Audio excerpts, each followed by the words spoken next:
a acclamé la lutte menée par nos frères de l'AFDEL.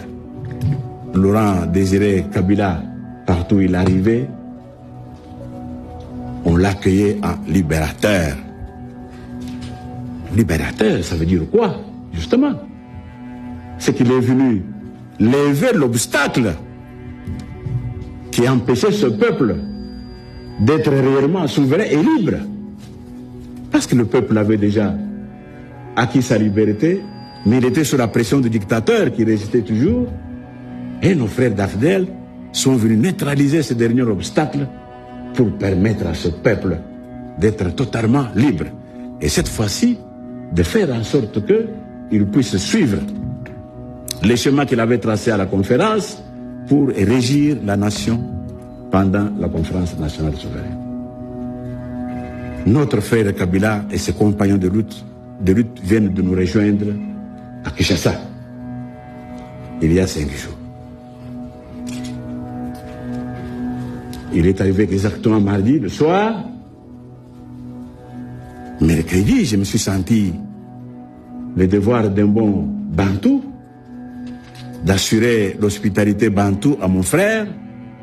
Je me suis mis dans l'obligation de rechercher ses coordonnées pour que j'aille lui dire bonjour et le saluer et le féliciter de vive voix pour tout ce qu'il a fait. Mais quelle n'a pas été ma surprise de me rendre compte que mon frère, en fait, était un otage d'un groupe de jeunes gens que je ne connais même pas, qui ont tout fait pour m'empêcher de voir le président Kabila. Jusqu'à ce jour, je n'ai pas pu avoir accès à mon frère. Embrigadé par ces jeunes gens-là tout autour de lui. J'ai même l'impression que ce qu'on dit décidé par l'AFDEL, j'ai l'impression que c'est plutôt ces gens-là et non pas mon frère Kabila. Je n'étais pas fatigué. On continue parce que nous savons l'importance quand même.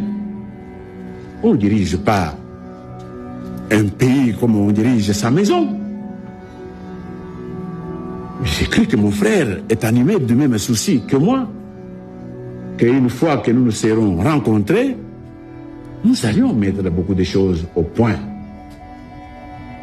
Parce que j'étais déjà effrayé par l'allure que son mouvement avait pris depuis le Lubumbashi, où mon frère s'était autoproclamé président de la République, et une série de décisions, suspension de ci, suspension de ça.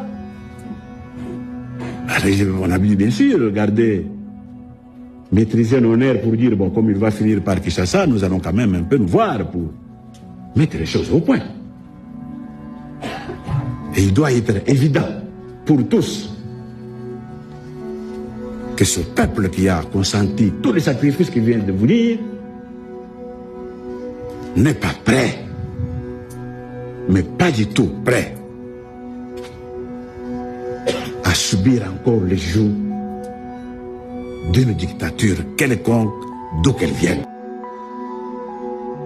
Le 25 juillet 1997, des militants descendent dans les rues